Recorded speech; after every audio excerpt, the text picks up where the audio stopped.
Welcome to online and offline Gyan channel. My name is Gaurav. दोस्तों, आज जो आपके लिए मैं इन्फॉर्मेशन लेकर आया हूँ, ये लेकर आया हूँ बीएसएफ की नौकरी से रिलेटेड। मुझे पता है आप लोग बहुत ही बेसब्री से इस नौकरी की इन्फॉर्मेशन का वेट कर रहे थे कि कब मैं अपने चैनल पर वीडियो अपलोड करूँगा।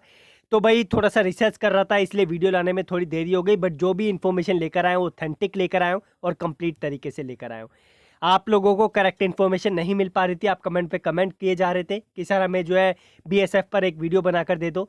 तो आप सबके लिए प्रॉपर रिसर्च करके मैं वीडियो लेकर आ गया हूँ। एक एक चीज़ इसमें आपको बताऊंगा। पूरी कोशिश करूंगा कि जो जो आपके डाउट थे वो क्लियर हो जाए। अगर नहीं होते तो हम आपके लिए एक और वीडियो बना देंगे जिसमें आपके जितने भी डाउट्स हैं वो क्लियर हो जाएंगे। भाई देखो, सबसे पहला क्वेश्चन यहाँ पर जो आपकी प्रोफाइल है, दो प्रोफाइल है। इसमें हेड कांस्टेबल में आपका रेडियो ऑपरेटर है जिसे आरओ के नाम से भी जाना जाता है, और हेड कांस्टेबल में ही रेडियो मैकेनिक है जिसे आरएम के नाम से भी जाना जाता है। देखो भाई, इसमें हर आईटी वाले बच्चों को मौका नहीं दिए गए। इसमें कुछ ही आईटी कैटेगरी के बच्चे जिनको मौका दिया गया। कौन सी ट्रेड के बच्चे हैं अभी हम नीचे डिस्कशन करेंगे। इस नौकरी के लिए नॉन आईटी वाले बच्चे भी अप्लाई कर सकते हैं, लेकिन वो कौन से हैं अभी हम नीचे बढ़ेंगे तो आपको प्रोसेस समझ आएगा।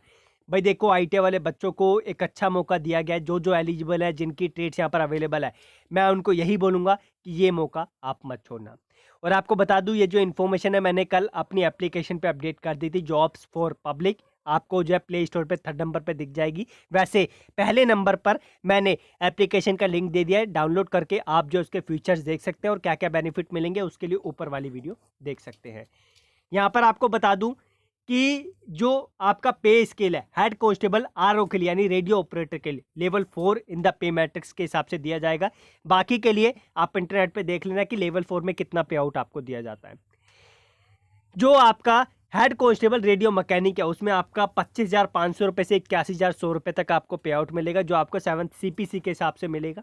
ठीक है, आप ये मत सोचना कि पहले दिन जाएंगे तो आपको इतना ही अमाउंट दे दिया जाएगा। इतना नहीं मिलता है, कम मिलता है, और फिर धीरे धीरे करके ये चीज़ें बढ़ाई जाती है। अदर अलाउंसेस में क्या क्या बेनिफिट मिलेंगे प्लीज़ रीड कर लेना इसे, मैं इस पर टाइम वेस्ट नहीं करूंगा, या आप भी पढ़ सकते हैं।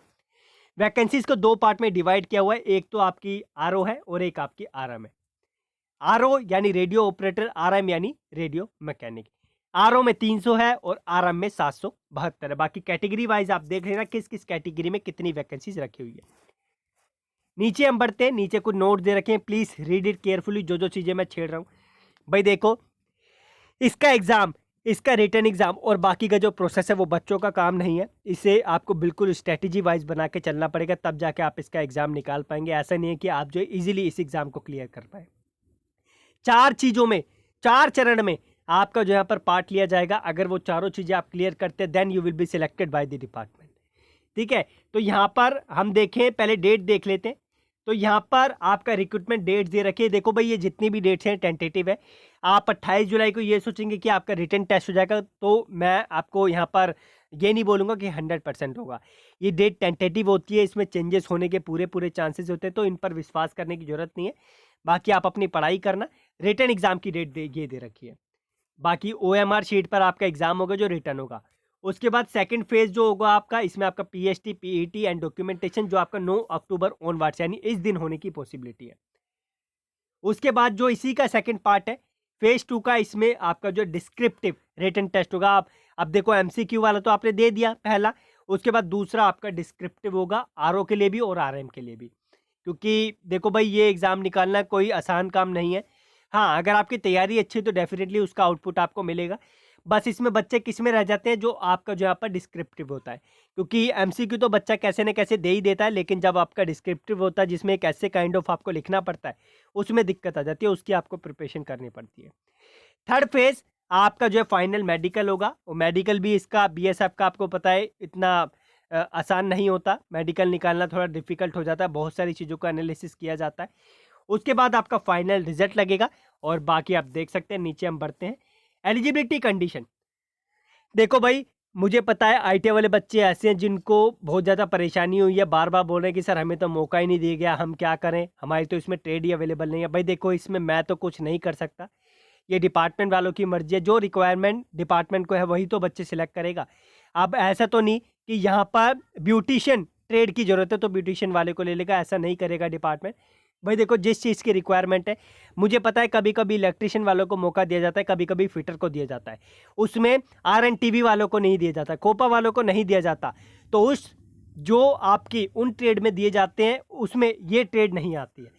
तो अब की बार इनको मौका दिया गया है, इनको अप्लाई करने दो। बाकी आप लोगों के लिए फ्यूचर में अपॉर्चुनिटी आएगी, मैं इन्फॉर्मेशन लेकर आ जाऊँगा। तो पहले मैं ट्रेड आपको जो है यहाँ पर काउंट करके बता दूँ किस किस को यहाँ पर मौका दिया गया है। देखो भाई, एक परेशानी आपको ये भी है कि SCVT NCVT वाले अप्लाई कर सकते हैं। देखो भाई, मैं आपको बता दूं, लास्ट ईयर ये वैकेंसी निकली थी, SCVT वालों को मौका दिया गया था। अब यहाँ पर नोटिफिकेशन में आई थिंक मेंशन नहीं किया गया कि SCVT वालों के लिए है, NCVT वालों के लिए। मेरे अकॉर्डिंग तो दोनों को मौका दिया गया। बाकी जब इसका फॉर्म एक्टिव होगा मैं आपको बिल्कुल प्रॉपर तरीके से बता दूंगा। थोड़ा सा पेशेंस रखना, अभी क्लियर इन्फॉर्मेशन नहीं है। मैं कोशिश कर रहा हूँ कि डिपार्टमेंट की तरफ से आपको जो है इन्फॉर्मेशन लेके प्रोवाइड कर दूँ, क्योंकि मैं उनको मेल करने वाला हूँ। ठीक है, तो पेशेंस रखना SCVT वाले बच्चे। अभी आप परेशान मत होइए, बाकी जो भी इन्फॉर्मेशन आती है मैं आपको दे दूंगा। और यहाँ पर आपको बता दूं, ये बोल रहे हैं कि आपको 10वीं पास होना है, ठीक है, और equivalent from a recognise board and 2 years industrial training ITI certificate in radio and television, या फिर इलेक्ट्रॉनिक्स भी चल जाएगा। एक कन्फ्यूजन हो रहा है, इलेक्ट्रॉनिक्स में इलेक्ट्रिशियन वाले बच्चे करेंगे या नहीं करेंगे, इसके लिए थोड़ा सा hold. Let me confirm the information from the department, then मैं आपको अपडेट कर पाऊंगा। उसके बाद यहाँ पर कोपा वाले बच्चे भी हैं, लेकिन एक मेरे को यहाँ पर बुरी बात क्या लगी कि कोपा में जो है कोई कोई बच्चे ऐसे हैं जो 1 साल का कोपा करते हैं, तो यहाँ पर 2 साल का कोपा का क्राइटेरिया इन्होंने रखा हुआ है। देखो भाई, मैं इसमें भी कुछ नहीं कर पाऊंगा, ठीक है। तो यहाँ पर आप देख सकते हैं, ये आपका data preparation and computer software वाले भी कर सकते हैं, और जनरल इलेक्ट्रॉनिक्स, और उसके बाद data entry operator former recognise institute. ये तो हो गई ITI की बात। अब भाई देखो, नॉन ITI वाले बच्चे भी अप्लाई कर सकते हैं, ऐसा नहीं है कि नॉन ITI वालों को मौका नहीं दिया गया। लेकिन कौन, आपको 12वीं पास होना है, और आपको जो है 12वीं में फिजिक्स, केमिस्ट्री और मैथमेटिक्स यानी PCM का आपके पास सब्जेक्ट होना चाहिए, और 12th में आपके 60% मार्क्स होने चाहिए PCM सब्जेक्ट में। तीनों को मिला के देन आप अप्लाई कर सकते हैं। उसके बाद हम बढ़ते हैं HC हेड कांस्टेबल RM यानी रेडियो मैकेनिक पर। इसमें आप ट्रेड देख सकते हैं कौन कौन सी है। आपका 10th पास होना है, साथ में आपका रेडियो एंड टेलीविजन से ITI, या फिर जनरल इलेक्ट्रॉनिक्स में, या फिर कोपा में, या फिर आपका जो data preparation and computer software में, या फिर आपका इलेक्ट्रिशियन में, या फिर आपका फिटर में। देखो भाई, ये जो RM की पोस्ट है इसमें इलेक्ट्रिशियन वालों को भी मौका दिया गया है, फिटर वालों को भी मौका दिया गया है। ये वाली पोस्ट के लिए आप अप्लाई कर सकते हैं, बहुत ही अच्छी बात है। मौका ये छोड़ना मत, बार बार ऐसे मौके आपको नहीं मिलेंगे, तो आपको मैं बोलूँगा कि इसके लिए ज़रूर अप्लाई करें, ठीक है। इंफॉर्मेशन टेक्नोलॉजी वालों की वैकेंसी नहीं आती, लो भाई इनके लिए भी आ गई। इलेक्ट्रॉनिक सिस्टम मेंटेनेंस है जो आपका होता है, उनको भी मौका दिया गया है। उसके बाद आपका जो है कंप्यूटर इक्विपमेंट मेंटेनेंस है, उसके बाद कंप्यूटर हार्डवेयर है, उसके बाद नेटवर्क टेक्नीशियन है, उसके बाद आपका यहाँ पर आप देख सकते हैं कौन कौन सी ट्रेड्स अवेलेबल है। तो मिला जुला कर यही बोलूँगा है, आप लोगों के लिए मौका है, तो आप इस मौके को मत छोड़ना। आप ये मत सोचना कि इलेक्ट्रिशियन और फिटर वाले बच्चे इसमें अप्लाई कर पाएंगे, तो प्लीज़ आप जो है इस वाली पोस्ट के लिए जाएं। RM के लिए ये आपके लिए रखी गई है, रेडियो मैकेनिक जो है, ठीक है। इसमें भी सेम क्राइटेरिया है, जो PCM वाले बच्चे हैं उनको 60% मार्क्स लाने, तीनों की कैटेगरी को मिला के। सो आई होप कि क्वालिफिकेशन से related doubt clear. SCVT NCVT पर डिस्कशन बाद में होगा। NCVT वाले बच्चे 100% अप्लाई कर सकते हैं, SCVT वाले होल्ड करें। Let me confirm the information, then मैं आपको अपडेट कर पाऊंगा। एज लिमिट भी सही है भाई, देखो ITI वाले बच्चे जो मोस्टली होते हैं इस एज से इस एज के बीच में होते हैं, और आपकी एज कैलकुलेट की जाएगी 12/6/2019 के बेस पे। आपको पता है, मैंने जो एप्लीकेशन आपको दी है, डिस्क्रिप्शन में लिंक है, उसमें आपको एज कैलकुलेशन वाला एक कॉलम दिखेगा, एज कैलकुलेशन वाला, उस पर आप जाएंगे तो इस डेट को आपको जो है यहाँ पर अपडेट करना है, और आपको जो है एज कैलकुलेशन का ऑप्शन दिख जाएगा कि इस डेट पर आपकी एज कितनी हो रही है। तो वो फीचर मैंने अलग से डलवाया है, ताकि आप लोगों को जब भी आप किसी चीज़ के लिए एलिजिबल है या नहीं है तो वो आपको पता चल जाए। बाकी आपको एप्लीकेशन यूज़ करने में कोई दिक्कत आती है तो आई बटन पे वीडियो है, और एप्लीकेशन का लिंक डिस्क्रिप्शन में है, और बाकी इस नोटिफिकेशन का लिंक मैं साइट पे दूंगा, डिस्क्रिप्शन में आपको मिल जाएगी। और बाकी जो SC ST OBC है उनको अलग से यहाँ पर एज में रिलैक्सेशन दिया जाएगा। यहाँ पर हम नीचे बढ़ते, यहाँ पर आप देख सकते हैं कौन कौन सी और क्राइटेरिया इन्होंने मेंशन किया गया है। सो यहाँ पर फिजिकल स्टैंडर्ड भी देख लेते हैं यार, जब सारी चीज़ें क्लियर कर रहे हैं। तो हाइट 168 सेंटीमीटर ये मेल की है, फीमेल के लिए 157, चेस्ट आपकी 80 सेंटीमीटर, और जो आपकी एक्सपेंड करके यानी फुला के 85 सेंटीमीटर ही मानी जाएगी। लड़कियों के लिए कोई चेस्ट का क्राइटेरिया नहीं, वेट कोरस्पॉन्डेंस होना चाहिए एज और हाइट के according, corresponding to the height and age, ठीक है। ये अगर आपका इधर उधर बिखरा तो फिर दिक्कत आ जाएगी। तो हम आगे बढ़ते ही, ये कुछ मेडिकल स्टैंडर्ड से रिलेटेड है, प्लीज़ इसको भी पढ़ लेना। मैं कोशिश करूँगा कि आपको जो एक अलग से वीडियो बना के दूँ इसके सिलेबस पर कंप्लीट। मैंने वैसे अभी आपको डिस्क्रिप्शन में कांस्टेबल का जो स्टडी मटेरियल है वो दे रखा है, लेकिन उसमें कुछ ही चीज़ें आपकी कवर हो पाएगी, उसका प्राइस भी बहुत कम रखा हुआ है मैंने, सारी नहीं हो पाएगी। मैं कोशिश कर रहा हूँ कि BSF का अलग से एक जो स्टडी मटेरियल जनरेट कर दूँ। वैसे SSC MTS का तो मैं जल्दी से जल्दी लेकर आने वाला हूँ, क्योंकि आप लोगों की बहुत ज़्यादा रिक्वेस्ट आ रही है। नीचे बढ़ते और आपको बता दूं, डिपार्टमेंट जब आप रिटन टेस्ट क्लियर कर लेंगे तो वहाँ पर आई थिंक आपको 20 गुना बच्चों को बुलाएगा। 1070 के आसपास वैकेंसी है, या आप ये समझो 4-5 लाख तो इसके फॉर्म भरे जाएंगे। 4-5 लाख तो मैंने कम ही बोल दिया, करीबन आप ये समझो कि इसके जो है आप 15-16 लाख फॉर्म देखेंगे, और बाकी देखते हैं कि क्या होता है इसमें आगे। और ये आप देख सकते हैं पूरा इन्होंने रिटर्न का प्रोसेस दे रखा है कि यहाँ पर देखो भाई एग्जाम में क्या क्या चीज़ आने की पॉसिबिलिटी है।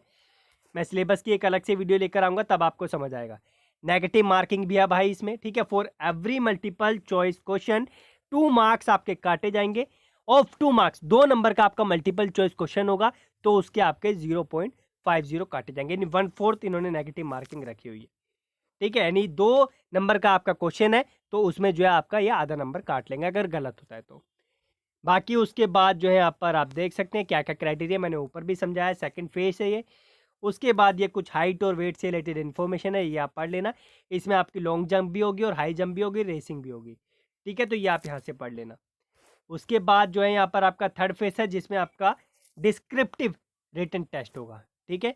उसके बाद आपका यहाँ पर जो है चौथा है, चौथे में आपका जो है मेडिकल होगा। उसके बाद आपकी एक लिस्ट लगेगी और लिस्ट में अगर आपका नाम आता है तो आप सिलेक्ट हो जाते हैं। सो यहाँ पर फ़ी का क्राइटेरिया आप देख सकते हैं, फ़ी भी बहुत कम है, इजीली बच्चे अप्लाई कर पाएंगे। यहाँ पर आप देख सकते हैं स्टार्ट डेट 14 मई से फॉर्म स्टार्ट हो रहा है। आप बोल रहे थे कि सर फॉर्म स्टार्ट हो गया, अभी नहीं हुआ। 14 मई से स्टार्ट हो रहा है और आपका 12 जुलाई तक आप फिल कर पाएंगे। बाकी ये डेट टेंटेटिव है, ये वाली और ये वाली भी, इसमें चेंजेस हो सकते हैं, अभी हम कुछ नहीं कह सकते। इन्होंने एक बस आपको नाम दे दिया है। UPPCL का आपको पता ही है क्या हाल चल रहा है, अभी फॉर्म भी ओपन नहीं हुआ है, बस साइड पे लिंक अपडेटेड है। सो UPPCL की जैसी इन्फॉर्मेशन आएगी मैं आपको दे दूंगा। सो आई होप कि सारे डाउट क्लियर होंगे। ऑल इंडिया लेवल की वैकेंसीज़ है, सो आप लोग अप्लाई कर सकते हैं, मौका मत छोड़ना। अगर आप एलिजिबल हैं मैं तो यही रिकमेंड करूँगा। बाकी अब मैं लेकर चलता हूँ आपको साइट पर, ताकि आप इसे ईजिली नोटिफिकेशन को देख सकें, ठीक है। तो ये जो है मेरी ही साइट है, इसका लिंक मैं आपको डिस्क्रिप्शन में दूंगा। दूसरे नंबर पे देखो भाई, इसका जो नाम है ITI Pro, मैंने स्पेशली ITI वाले बच्चों के लिए क्रिएट करवाई है। तो ITI Pro.in मैंने इस साइट का नाम रखा हुआ है, इसका लिंक डिस्क्रिप्शन में मिलेगा। आप नीचे से स्क्रॉल करेंगे, वैसे मैंने कल जो है आप लोगों को अपडेट कर दी थी सारी चीज़ें यहाँ पे, और यहाँ से आप इसका नोटिफिकेशन देख लेंगे। और जिस दिन इसका फॉर्म एक्टिवेट होगा आपको जो है लिंक यहाँ पर लगा के मैं दे दूँगा। सो आई होप कि दोस्तों आप लोगों को इन्फॉर्मेशन अच्छी लगी होगी। और एप्लीकेशन अब बिल्कुल फ़ाइन चल रहा है, कोई भी इशू नहीं आ रहा है एप्लीकेशन में, तो जाके आप यूज़ कर सकते हैं। और एक बार आप देखेंगे तो आपको भी लगेगा वो चीज़ मैंने जो है बहुत ही अच्छे तरीके से आपको प्रेजेंट करके दी है। सो बस यही है, अंत में एक रिक्वेस्ट करता हूँ, प्लीज़ मेरा चैनल उन बच्चों के साथ शेयर कर दो जो 2019 में ITI करना चाहते हैं, ताकि उन लोगों को मैं एडमिशन के टाइम पे मदद कर सकूं। और अगर आपको लगा कि हमने इन्फॉर्मेशन सही दी है तो चैनल को सब्सक्राइब करके आने वाली इन्फॉर्मेशन आप टाइम पे पा सकते हैं। धन्यवाद।